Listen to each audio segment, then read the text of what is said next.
You're now David Bossie, Trump 2016 deputy campaign manager and a Fox News contributor, and Jake McAbee, former chief speechwriter to Attorney General Eric Holder and Loretta Lynch. Thank you both, gentlemen, for being here. Jake, let me start with you. Did you think they acquitted themselves well in there? I think that the Democrats did some legitimate oversight that's been missing from this administration for the last 2 years. I don't think that Acting Attorney General Whitaker acquitted himself very well. At one point, somebody accused the Democrats of sullying his character, which is a little ridiculous, considering that the Acting Attorney General was previously the pitchman for a fraudulent company that sold toilets and time machines. So he didn't put his best foot forward for sure. He didn't come in with the highest of expectations, but he certainly left having crawled under the bar that had been set for him. He didn't answer questions. He was angry. He lashed out at members of the committee, at the chairman. It was a bad showing for him, but it was a really important example of oversight that this administration is going to have to get used to. David? Yeah, well, the politics of personal destruction are in full effect, and Jake just continued it just now. Look, that's what they were doing. It was an assault of questions by the Democrats who hate this president more than they love the country. They had no intention of trying to get answers to legitimate questions. This was a sideshow. It was a circus, and that's what this White House is going to be looking at for the next 2 years. Jake is definitely right about that. And by the way, the Republicans better strap on their helmets and they better find their footing, because this is just the first salvo.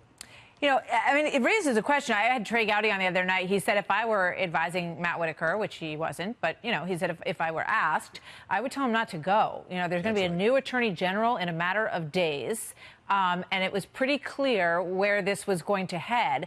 This is a person who's leaving this position. So what was the goal, do you think, Jake? What were they hoping to achieve by trying to get him to admit that he was against the Mueller probe when he really won't have any role? He will not be able to, you know, be effective in one way or the other with regard to the probe in a few days. Well, the goal isn't getting him to admit anything. The goal is to get some insight into the workings of the... Come on.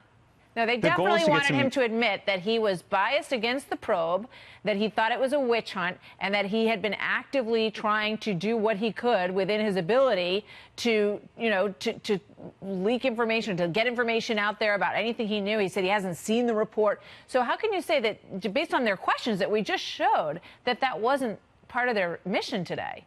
I think that they were asking those questions because they wanted those answers, but I don't think that they're difficult questions if the answers are things like, I am pursuing this endeavor. I'm overseeing this investigation in a fair and reasonable way. I don't think those are difficult questions. They're only difficult if you are a person like Matt Whitaker who doesn't want to answer them. I didn't say they were difficult questions. I just said they had a clear. They were questions that appeared to have a pretty clear agenda.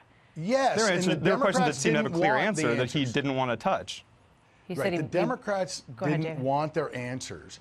It didn't want Matt Whitaker's answers because those answers were, I didn't speak to the president about this. I didn't impede Mueller's probe at all. I was never involved in the decision-making of the Mueller probe. Those answers, which we've all believed to be true because we see the Mueller probe is winding down. We're going to get a report, which we hope will become public so that we, the American people, can see exactly what Mueller was up to. Yeah. I mean, that's really what it comes down to here. You know, you have... we don't know. No one knows when this report is going to come out. But that's really going to be, you know, when the pedal hits the metal here, Jake, when everybody gets to take a look at exactly what is in this report, right? And then these questions won't really be necessary, I would imagine.